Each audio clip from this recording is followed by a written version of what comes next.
maak moom dañoo dépassé affaire wu leader politique papa la ci man koo xam ne su la gisul di ngeen déggante lu mu néew ñaari yoon par bis ci ak emploi du temps loolu néew na amul jour bu may tëdd ci lal tax déggante wuñu 2 fois par jour donc loolu ku la boole ci boppam moo koy def donc ma leen koy seedeel lépp lu ma am ci politique ak fu ma toll ci politique yàlla ak moom la te bëri naa ci ay moroom moo tax ak lu mën a xew ak lu ma bëri relation ak lu ma mën a jote ci président Macky Sall moom tant que mu ngi def politique il sera mon leader politique su bàyyee nag fépp fu may tànnaat dinaa ko ci tàggu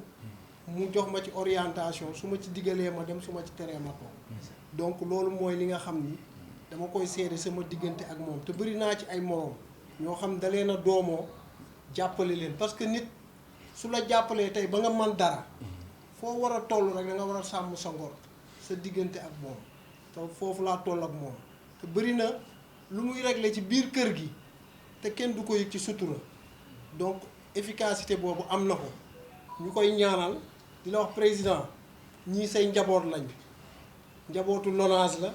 mais njabootu président de la république la may profitoo ci benn doléance boo xam ni ñu ngi jëm au mois de décembre contrat yu bëri day jeex ñun contractuel suñu ñun permanent yi suñu tëddee dañuy nelaw mais am na ci ñoo xam ne seen contrat day jeex décembre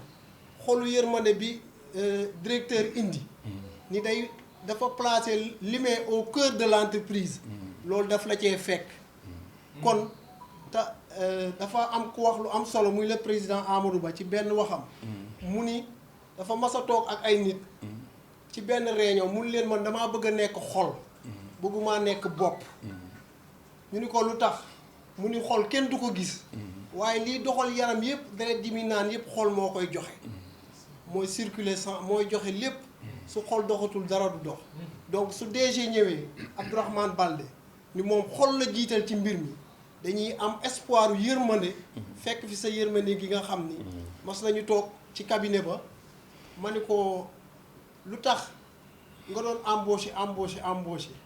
mu ni ma Assane nit ku ko tàmmal salaire ba pare soo bàyyee ba ñu xañ ko bañoon ko koo tàmmal mu ñam ko moo gën ndax su xamee salaire soo ko bis buñ ko xañee wala mu ñàkk ko mën na agressé ji mën na def lu naka su dul noonu donc moom ci loolu la doon embauché nit ñi pour que ñu mënal seen bopp da ngay indi nit audience sax du wàllu emploi mu wax soxla bu ko diis mu faj ko ba pare ni ko looy def mu ni ko man defuma dara loo jàng mu ni ko am naa diplôme sàngam mu ni jox ko diw ñu jël la nga mënal sa bopp mënal sa famille moo tax tey jii lépp lu mu bëgg ci politique da koy yomb parrainage bi génnul fii nit ñi ñooy ñëw di ko parrainer di indi parrainage yi fu mu ko bëgg mu ñu fekk ko fa parce que dafa jëf démb tey soog a ñëw donc président ñu ngi lay gën a dénk njaboot gi yëpp di la ñaanal bu baax a baax lii ñu jëm ak le président de Amadou Ba yàlla may la ci ndam comme ni mu la ko daan maye incha allahu rabbi merci beaucoup. Je vous remercie donc à mon tour moi je suis très fier de recevoir ici le personnel de la LONASE chez moi donc en vous disant que vous êtes chez vous ici donc à Thiès à mon domicile comme l'a dit Assane Mbaye je confirme donc ces propos vous êtes ici chez vous donc c'est une très grande fierté de recevoir personnel venant de Dakar et de toutes les localités donc qui agit au sein d'une structure de comité d'entreprise. Donc c'est un comité d'entreprise. Donc moi-même militant du président Macky Sall, donc je me sens réconforté de recevoir du personnel de la LONASE qui agit pour soutenir le président Macky Sall, notre leader naturel. Donc ça, c'est une très grande fierté. Donc, Dieu qui a fait qu'aujourd'hui, donc, la structure dont vous émanez a fait que je suis à la tête de cette structure. Donc, je ne peux que ressentir de la fierté et du bonheur de recevoir le personnel de la LONASE. Quand Hassan m'a saisi, il m'a dit qu'on organise une journée ici au niveau de Thiès et tout ça. Il m'a dit qu'on a projeté de louer. Donc, chez Marine Diop, c'est là où non, ça, c'est pas possible. Bon, Dieu a fait que je suis en même temps président du conseil départemental et souvent je mets à la disposition la salle du conseil départemental à des tierces personnes de manière gratuite. Donc il serait malvenu vraiment que les personnes de la organisent à Thiès. Moi-même, je me serais senti très gêné. Donc de voir que vous avez loué ailleurs. Donc je dis à ça, non, ça je mets à votre disposition cette salle qui est équipée, qui est sonorisée et tout ça. Donc, peut-être vous avez déjà vu. Donc c'est comme ça. Donc, je vais profiter de l'occasion aussi pour vous dire, sans clause de style, sans langage convenu, que l'actuel DG Abdourahmane Baldé Doura, c'est mon fils. Qui m'a dit, qui m'a placé. Puis comme son père, bon, il y a des choses que je ne veux pas dévoiler ici. Et sachez, et je l'ai dit devant le micro, devant la caméra, il sait, moi je sais. Donc c'est mon fils et je vous demanderai de le soutenir. Partout il vous appellera, sans réserve. Doura, c'est mon fils. On a les meilleures relations du monde. Je me limite à ça. Donc, pour l'instant. Donc, vraiment, je suis content de vous recevoir. Donc, et je sais qu'il a une fibre sociale très élevée. Donc, vous parlez de contrat qui arrive à terme d'ici décembre. Je sais qu'il est très sensible à ça. Moi aussi, à mon niveau, tout ce que je pourrais faire pour lui en parler, vraiment peser pour que ça se réalise, je le ferai, Inch'Allah. Donc, vous avez tout mon soutien. Et le soutien, ce n'est pas conjoncturel ou circonstanciel. Je souhaite que ça continue. Donc, en tout cas, ma porte vous est ouverte, que ce soit ici, à mon domicile, à mon bureau à Dakar. Donc, tout le temps, je serai vraiment très honoré de vous recevoir. Et moi, je souhaite que Dieu me donne des capacités de vous soutenir, que le soutien soit continu et pérenne, vraiment, donc, au sein de la LONASE et tout ça. Donc, le conseil que je pourrais vous prodiguer, donc, ce serait, bon, sensibiliser tout d'abord. On commence d'abord, avant d'élargir les cercles, au sein de la LONASE de notre entreprise, sensibiliser tout le personnel. Donc, pour le soutien à notre candidat, à Amadouba, d'abord. Après, chacun, au niveau de sa localité, de son domicile, de son quartier, essaie de vraiment mener ses activités, donc de continuer le soutien au niveau des populations. Il faut aller vers les populations. Donc, en dernier lieu, c'est les populations qui votent. Donc il ne faut pas circonscrire votre action au niveau de la LONASE uniquement. Donc, il faut l'élargir au niveau de vos domiciles, de vos quartiers, de vos villes. Donc on va gagner, Inch'Allah, dès le premier tour. Donc, je vous demanderai aussi, bon, la présidente est absente, vous lui transmettrez mes salutations et mes souhaits de prompt rétablissement. Donc, en je vous tends la main. Partout où je serai, Inch'Allah, au Rabi, que ce soit à Thiès, Dakar et autres. Moi-même, c'est moi-même qui devais me déplacer au niveau de votre agence pour vous rendre visite et autres. Mais les contraintes, si je viens à Dakar, ça coïncide avec le week-end. Donc on ne travaille pas, donc c'est ça. Mais en tout cas, je l'envisage de venir vraiment rendre visite et autres. Et je vais réitérer un soutien parce que ça me tient à cœur. Il faut soutenir Abdourahmane Baldé, DG de la LONASE. Kooku, je vous le confie, c'est mon fils. Inch'Allah au Rabbi. Donc, je vais prier pour lui. J'insiste. C'est pas gratuit. Voilà. Donc, Inch'Allah. Donc, vraiment. fii ci kër gi soxnaam rakku soxnaam tuddee naa ko doom mooy sama caat bi ñuy ànd ak léegi yàgg na su ma ñemee terrain politique moom moo ma ci formé lii nag lu yàgg la fu ñu daje balaa su ak lu nit ñi bari balaa wax ma wax mu wax man ci kër gi dama cee dëkk fii aw ma fi audience kenn am fi audience sax mais man aw ma fi audience su ma neexee ci kaw laa jóge su ma neexee ñëw ci suuf njabootam ak sunu njabootu kër dafa jaxasoo man nag léjuma trop mais su ma defee ay léj-léj soxnaam lañ may booleel pour mu lijjanti donc loolu relation moo ko waral mais comme ni ma wax rek leader politique sama leader politique Siré Dia fa la ñu jóge léegi muy nit ku baax di ku yaatu ñoom ñaar yàlla def nag ñu bokk benn quartier mais bokkuñu commune mën naa wax ni man su ma nekk woon ci cabinet PCA kii bi muy nekk ministre ci cabinet am laay nekk par force la donc loolu la yàlla dogal mu nekk nit ku baax comme ni ñu ko wax nit ku social gis nga ministre bi ñu ko def maanaam dafa sonal waa Thiès parce que ñun dañ doon nekk cabinet ba man am naa ci moom salaire nii de waaw salaire am bii jóge ci état daf koo dagg dafa xool ay nit avant ñuy am liggéey mu dagg ko ay nit ñoo am chaque weer su salaire bi ñëwee moom xamul lu salaire bi di saf ba nii ak avance sur salaire am na fa nga am problème dem secrétaire bi ni ko jox ma sama ñetti weeru salaire ñu tegaleel la ko jox la ko nga dem sa yoon loolu xam nga nit su koy def mooy bëgg social dañ doon toog maak moom mu liggéey 1 million et quelque ci journée parce que échographe la 1 million et quelque suñuy génn di def ci dem ci activité suñ ñëwee ci secrétaire bi kees gi day jeex dañuy dem ci soxnaam mu lebal ñu lu ñuy yóbbu ci activité bi ak lu ñuy jëndee carburant da ngay ñëw def éco ba pare mu bind këyit TAP 8000 mu bind benn këyit signé nga dem jox ko secrétaire bi ñu jox la 30 000 nga ñibbi noonu la koy jàppoo ba kees gi jeex des fois ñun ñi nekk foofu di gratifier ñoo ci kii bi ñooy ñëw ci secrétaire bi xool affaire baa ngi jeex de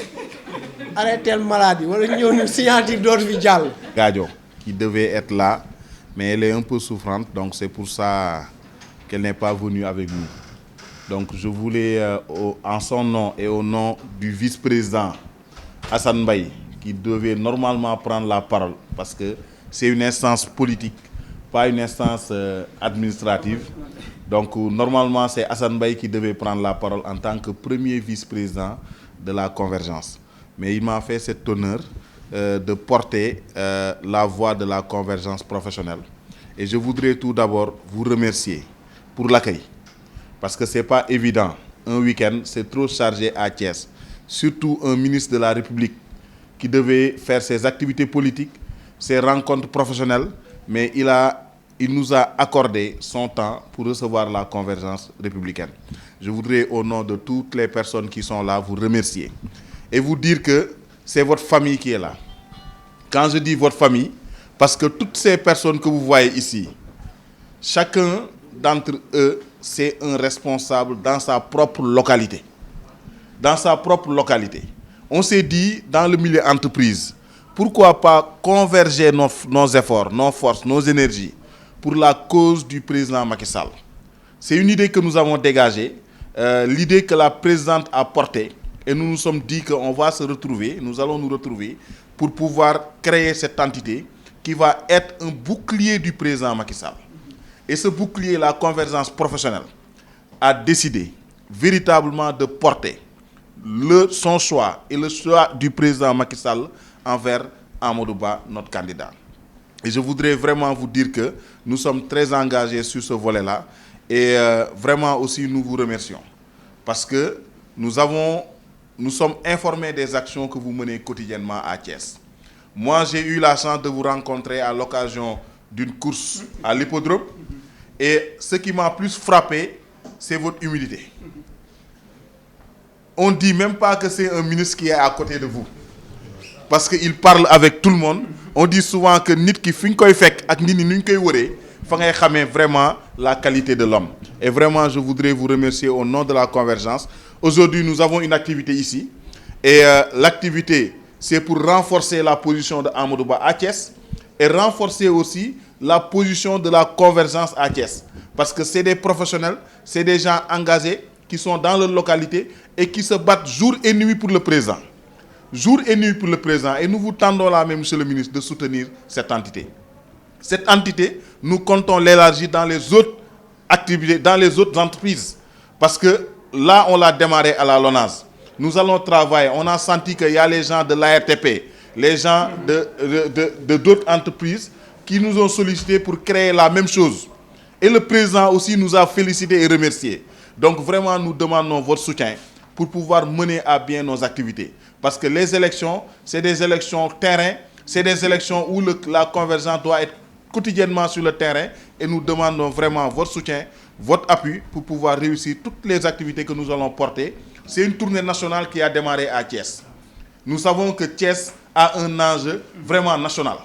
Et nous allons continuer cette tournée dans les autres régions. Et vraiment, votre soutien, votre appui nous permettra de dérouler convenablement nos activités au profit de notre candidat Amadou Ba. Je ne voudrais pas tirer en longueur, mais vous remercier. Vous remercier encore. Et au nom de la présidente et au nom aussi de tout le groupe qui est là, vous remercier vraiment pour cet accueil et toutes les actions que vous faites et les actions futures que vous ferez aussi à l'endroit de la convergence professionnelle républicaine. Aujourd'hui, je reçois ma famille chez moi. J'ai la chance d'avoir travaillé avec beaucoup de personnes ici. Hassan vient de vous le dire. Hassan ne fait pas partie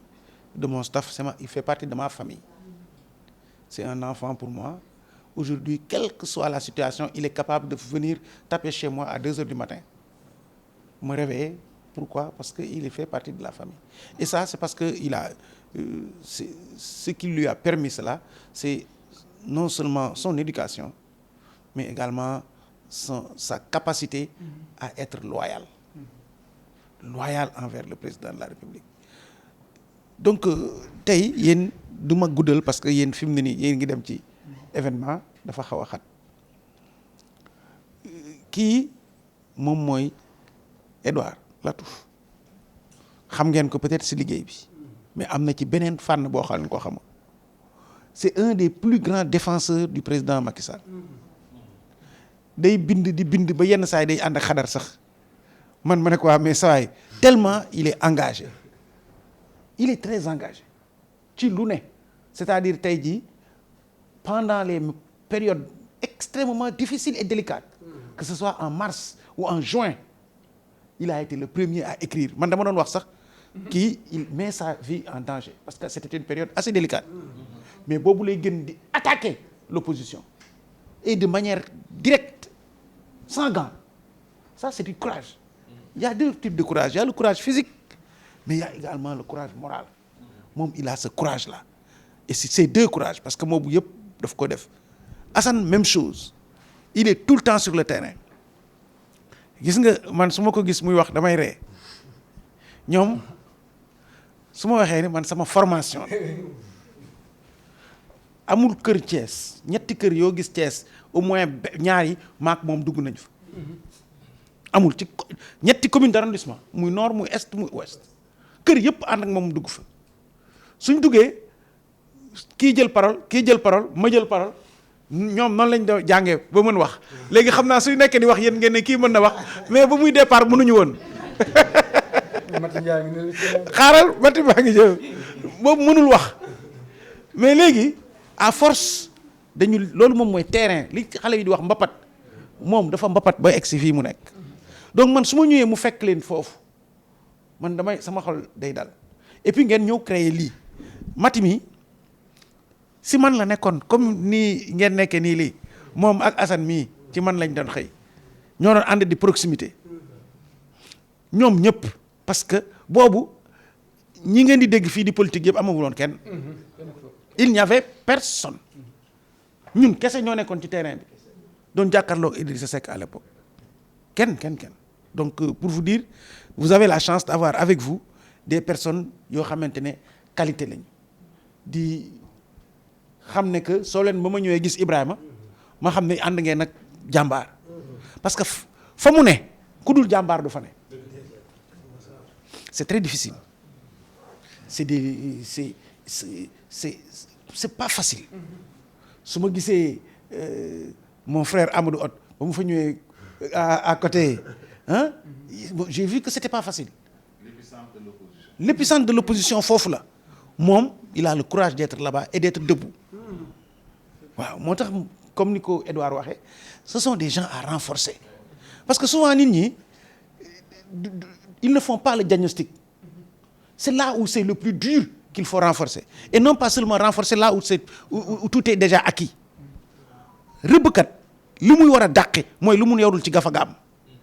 mais li mu yor ci gafagaam ba pare da koy fas daal di continuer dàq li mu yorul mais su fekkee da nga yow li nga yor rek ngay téye bàyyi li nga xam ne perte nga ko doo soxla da nga yor li nga yor yëpp.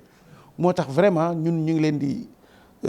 di la ñaanal di la encourager pour que nga gën a continuer et je sais que incha allah ñun ñëpp dañ ci war a jàpp. dañ ci war a jàpp pour plusieurs raisons. La première raison est que le Sénégal est à ni ñuy wax sëlëbe yoon suñu jëlee yoon bu baax bi alhamdulillahi rabbil alamin suñu jëlee safaan bi on reprend à zéro te reprendre à zéro cette période bii ak période difficulté bii moom ça veut dire que Sénégal day am ay risques yu grave qui va jusqu'à la stabilité de ce pays moo tax yi ngeen di def nii waxtaan leen ak askan bi les gens ne comprennent pas dafa simple dëkk bi dafa dëgër mais c'est normal dëkk bi dëgërul àddina bi moo dëgër on est dans une période difficile on vient de sortir d'une des plus graves crises sanitaires de l'histoire on est en train d'avoir 2 grandes guerres yooyu yëpp mi ngi fii malgré tout le Sénégal est toujours debout avec un taux de croissance qui est largement supérieur à tous les autres pays africains subvention bi Sénégal di def kenn defu ko on a un programme qui est clair et extraordinaire qui s'appelle le PSE qui n'est pas parfait et j'espère que on va encore mettre quelques améliorations pour que on ait un programme parfait mais c'est un excellent programme et on a un excellent candidat. Amadou Ba est un homme qui peut aujourd'hui prendre les destinées du Sénégal man mën naa ko seede man ndax ba may ànd ak moom ñu ngi am ñun ñaar fukki at ak juróom sunu ñaari kër yi Bourguiba bi moo ko séparé mu dëkk Grand Dakar mu dëkk Liberté 1 mu nekk de la fosse ma koy suivre jamono ji la àddina changé mais boobu Dakar lu ndaw la woon élèves yi nga xam ne dañu nekkoon exceptionnel wala des élèves de renom ñun ñëpp ko doon xam moom dañ ko xamoon mu nekk de la fosse nekk G2 mbokk ak ñi ay élèves am yoo xamante ne ñoom Mayere Mbaye ñoom Victor Diop ñooñu dama leen xam chaque fois premier deuxième ba keroog muy am bagam ba muy université même chose li nit ñi di jaar ci xale jaaru fa ndax moom il a toujours été sérieux ni mu mel ni dafa juddu nekk mag mësul xool ñun dañ daan football di fo nekk ci dëkk bi ñun ay tojkat dëkk bi la woon mais moom mësu ci bokk non c'est vrai moom il a toujours été comme ça kooku aujourd'hui carrière am exactement moom la am li ñuy wut moom muy PSE bi moom moo ko gën a xam ñëpp parce que moo ko bind ku loolu lu ñuy wax tamit tey su ñëwee ñu joxoon ko dëkk bi suy démarrer du laajte ana caabi ji day accélérer moo ko def bind topporté ko ba pare tamit mettre ko en œuvre en tant que ministre des finances nekk ko en tant que premier ministre donc kooku jarul laam-laamee et puis a été toujours loyal envers le président Macky Sall kon loolu moo tax ne lii ngeen am di def mooy li rafet jàpp leen ci ki nga xamante ne mooy suñu candidat parce que suñ ko deful ëllëg loxo dina dem ci gémmiñ te du ànd ak tibb nañu ànd ak ñun ñëpp nekk benn jàppale le président Macky Sall jàppale le premier ministre futur président de la République Amadou Ba pour la sauvegarde du Sénégal xale yi nag xamuñu xale nag su xamul mag ñi ak ñi xam ñoo leen di wax ak ñoom donc lii ngeen di def moom mooy li ñëpp war a def ku nekk individuellement mais aussi ensemble ngeen waxtaan ak nit ñi pour yee leen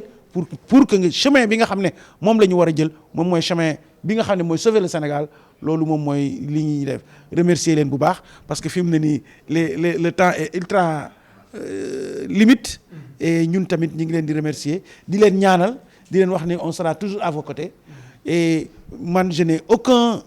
ni ñuy wax ne aw ma xel ñaar ci fii ngeen jëm benn yëf rek mooy sama préoccupation lu tax ngeen yéex a commencé lii waroon nañ ko gën a teel a commencé parce que c'est une nécessité mais su ma gisee ñu mel ni Edouard ñoom Assane ak yooyu ñoom Ibrahima ak Assane Sylla léegi moom comme sama voisin la ñoo bokk ouest bi ñoo bokk commune bi Assane il faudra qu'on se rapproche encore pour qu'on puisse travailler chacun ci zone bi nga nekk fii carrière 10e c'est important ñun ensemble ku ci nekk que Assane aussi au niveau de Grand Thiès il faut que politique ku nekk fa nga dëkk ku nekk ka nga xam bul xeeb kenn ku nekk ci ñun su fekkoon am na fukki nit yi mu wax convaincre te bàyyi kese leelu rek de li ñu bëgg mën nañ ko am mais su ku nekk di xaar keneen ki pour mu def liggéey bi loolu moom mooy li ñu indil na problème ku nekk na jël fukki nit yoo xam ne di nga wax ak ñoom garanti leen ne ci bésu élection bi dinañ voter le président loolu rek su amee yow sa jaan wàcc na mais su fekkee ku nekk dafay toog di xaar keneen ki moom mooy indi problème encore une fois merci et nos encouragements et nos prières et on fera tout pour être toujours à vos côtés merci beaucoup et puis mes salutations à mon jeune frère DG Doura Baldé maag moom on a quelque chose de commun man ma grand-mère est de Kolda moom it il est de Kolda donc on est d'une certaine manière apparentés et vraiment xam naa j'attendrai très prochainement on pourra se rencontrer et puis pour échanger également vous lui enverrez mes salutations mes prières parce que moom tamit c'est un jeune sur qui le président de la République compte beaucoup. waaw ci bénédiction président conseil d'administration LONASE ak le directeur Abdourahmane Baldé sous la houlette de notre présidente nga xam ni tey dafa am souci ba mënul teew madame Fatimata Zahra Gadio ak le conseil spécial du directeur général qui est derrière nous muy monsieur Ibrahima Ndiaye tey dañu ñëwoon CPR national dans le cadre du tournée nationale yi ñu démarré ko tey Thiès fekk si la CPR de Thiès sous la houlette de Assane Sylla bi nga xam ni mooy président bi fekk si fi sunu CA monsieur Wane fekk si fi monsieur Edouard Latouf et l'ensemble du personnel de la LONASE yi nga xam ne adhéré nañ ci CPR bi force de vente bi parieurs yi ñoom ñëpp ñu teeru CPR national tournée bi nag li ko sabab ça rentre dans le cadre jéem a fal Amadou Ba au premier tour le 25 février incha allahu rabbi njabootu président Macky Sall bi nga xam ne ñoo nekk ci biir boîte bi ñii Louga ñii Ndar ñii fépp ñoo boole seen doole lëkkale ko nekk benn pour renforcer le Benno Bokk Yaakaar ci li nga xam ni mooy sunu wàllu ñun ci fal Amadou Ba sunu objectif nag mooy fexe am 2500 électeurs multiplier ko en 10 loolu la CPR bëgg a teg ci table ji pour falu Amadou Ba au premier tour ñu ànd ko nag ak sunu coordinatrice Fatimata Zahra Gadio ak le directeur général Abdourahmane Baldé bi ñu agsee def nañu ay visite de courtoisie c'est le PCA Pape Siré Dia def nañu ay visite de courtoisie c'est le ministre docteur Pape Amadou Ndiaye ñu fas yéene aussi comme LONASE boîte la boo xam ne day œuvrer dans le social force de vente bi ci fekk nga xam ne pour ñu gën a sawar CPR au niveau national dina leen jox benn enveloppe jàppale leen ko ci wàllu social bi pour que ñoom it ñu gën a mën seen bopp ci li nga xam ni moom la ñu jëm pour ñu gën ñoo mën a jàppale. xam nga waxtaan bi mooy la continuité du PSE surtout à Thiès président de la République daf fee def lu bari Thiès tey jii dañu doon wax Thiès ville Carrefour tey la Thiès gën a nekk ville Carrefour à travers l'autoroute Ila Touba à travers autoroute bi nga xam ni mooy jóge Thiès jaar Tivaouane jëm Saint-Louis dem dans le nord à travers l'AIBD président su ko defee ci région bi le nouveau port de Ndayane bi nga xam ni mu ngi ci région de Thiès donc day boole terre bi nga xam ni pour la continuité Amadou Ba moom moo ko war a indi nag fii ci zone Mbour 4 muy 3e gare muy Thiès benn dëkk ñetti gare loolu président su ko fi defee Thiès waay la ko fi def président daf fee fekkoon tamit benn université bu tasaaroo mu fexe ba dajale ko tey université de Thiès université bu bees la mu fekk fi ay réfectoire yu bare bi yoo xam ni dafa tasaaroo woon ñu tuddee ko ay auberge des jeunes mu jël ko transformer ko à des temples de savoir yooyu yëpp Macky Sall da koo defal Thiès bokkut ak nombreuses nominations yi mu fi def ko fi donc CPR dafa ñëw nag pour fësal loolu waxtaan ak askan bi xam ni nag kii def la continuité du plan Sénégal émergent mooy le président Amadou Ba ñu bëgg nag Thiès waa yëpp jàpp ci liggéey boobu ba Thiès bañ a des ginnaaw le 25 février li ñuy natt pour Amadou Ba nekk président de la République CPR Thiès indi ci wàllam mais population de Thiès en général indi ci wàllam bu baax a baax. bon programme bi yaatu woon na ci tous les leaders. waaye contrainte de temps. parce que CPR national moo fi daje ñii dañoo jógee Dakar ñii jógee Louga ñii jógee dans d' autres régions. ñu doon xaarante bi yàgg moo tax ñu xool ñi gën a jege lieu bi nga xam ne fi la ñu war a defee activité bi ñu dem seeti leen naturellement ak Siré Dia fu mu mënoon a nekk en tant que président du conseil d' administration de la LONASE nga xam ne liggéey bi moom lañ koy liggéeyal moom ak Abdourahmane Baldé forcément dañoo waroon a dem ci moom bi ñu demee ci moom nag dénk nañu le DG de la LONASE Abdourahmane Baldé loolu ci discours am daf cee da koo souligner waat ko insister ci parce que xam nañ ni suñ ko daree jàppale ko il va réussir la mission bi nga xam ne président dénk na ko au sein de la LONASE bon xiiroo ŋaayoo amul soo tànnee il faut nga am ñoo bàyyi ñooñu ñu bàyyi nag dañ leen di lancer appel ñu ñëw jàpp ci xam nga li am solo mooy li président di wax chaque jour li mu fi def yëpp xamoon na ni moom en 2035 du ko fi fekk xamoon na ni moom en âme et conscience ñaari mandat lay def te teewul programme bi mu ñu bàyyeel tey Amadou Ba war koo continuer 2035 lañ ko natt pour mu àgg fa moo tax li mu liggéey yëpp nee na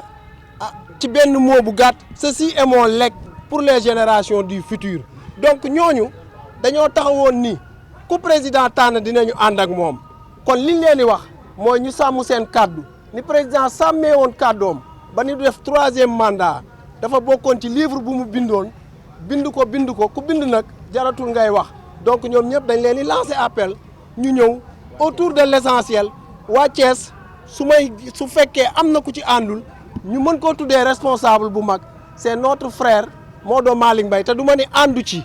dafa defagul activité buy wane ni mu ngi ànd ak ñun mais ñu ngi koy lancer appel ñu ko say rak say frère CPR de la LONASE Thiès ñu ngi lay tàllal loxo ñu ngi lay woo pour que nga ñëw suñu wet ñu lay gis suñu xel di dal nga def discours ya nga daan def les grandes mobilisations pour la victoire surtout à l'est surtout à l'école Cité Lamy bi nga xam ne mooy centre de vote bi gën a mag Modou Kane ci biir Cité Lamy. Convergence républicaine professionnelle de la LONASE a été reçue aujourd'hui par la cellule de Thiès dirigée par mon frère, jeune frère Hassan Silla, au fin de lancer la grande offensive. Parce que c'est de cela dont il est question. Et nous l'avons fait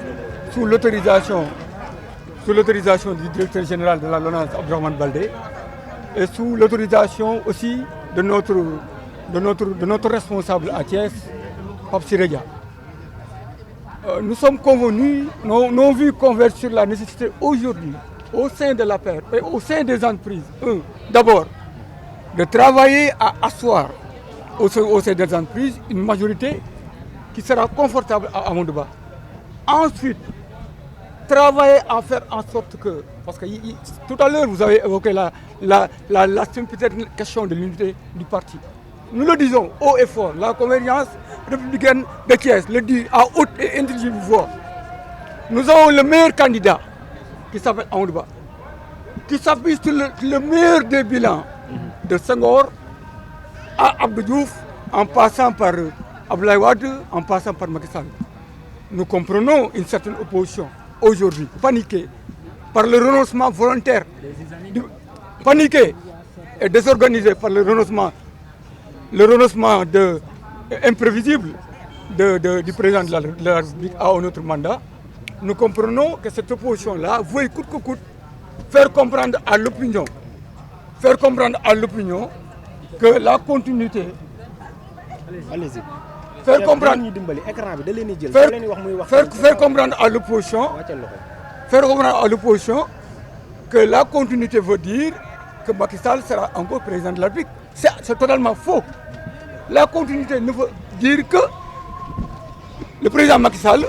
le candidat Amadou Ba, c'est l'homme de la continuité. On ne continue que ce qui est bon. C'est parce que le bilan du président de la République est un excellent bilan. C'est la raison pour laquelle cette opposition-là est désunie, désordonnée. En tout cas, la CPR de Thiès, derrière mon frère et ami Hassan Sylla, va dérouler un programme à Thiès. On se félicite de la présidence du CPR national et de la présidence du conseil spécial du directeur général de la LONASE et non moins acteur politique au niveau de Keur Massar, Ibrahima Ndiaye. La CPR de Thiès, en toute symbiose avec la CPR de Thiès, de Dakar, du moins, pilotée, la CPR nationale pilotée de main de maître par notre sœur et amie Zahra Gadio, en tout cas, sera en parfaite symbiose pour dérouler un programme de sensibilisation en direction de la jeunesse de ce pays. Parce que ce dont il est question aujourd'hui, c'est qu'il y a une certaine élite méprisante, distante, impopulaire, qui n'est patriote que de numérique, qui n'a qu'un courage digital, qui est en train en tout cas de jeter le discrédit sur le bilan du président de la République. Et pour ça, nous ferons bloc pour empêcher en tout cas. Il n'y a pas de zizanie. Ces comportements, c'est tout parti, c'est inhérent à toute formation politique qui s'agrandit, qui se renouvelle. Nous allons à la conquête d'une nouvelle majorité. C'est évident qu'il y ait ces remous-là. Mais je crois qu'après l'arbitrage lucide du président de la République pour la candidature d'Amadou Ba, aujourd'hui les gens sont en train de mobiliser. C'est-à-dire qu'aujourd'hui l'affaire a fait bloc. Parce que ce combat-là de 2024, c'est le combat du président de la République. Il est question de deux choses. Il est question aujourd'hui de continuer l'œuvre du président de la République. Il est surtout question de faire barrage à l'axe du mal, à ces gens-là qui ont des ambitions obscures, à ces gens-là qui ont tenté de déstabiliser ce pays. Et pourtant, vous vous chamaillez. On ne se chamaille pas. C'est-à-dire que ce qui fait la beauté du tissu, c'est la diversité des couleurs. Cette contradiction à l'intérieur est importante. Mais ça ne nous détourne pas de l'essentiel. L'essentiel, c'est de créer les conditions politiques, faire en sorte que Amadou Ba soit plébiscité dès le premier tour à l'élection présidentielle de 2024. Merci.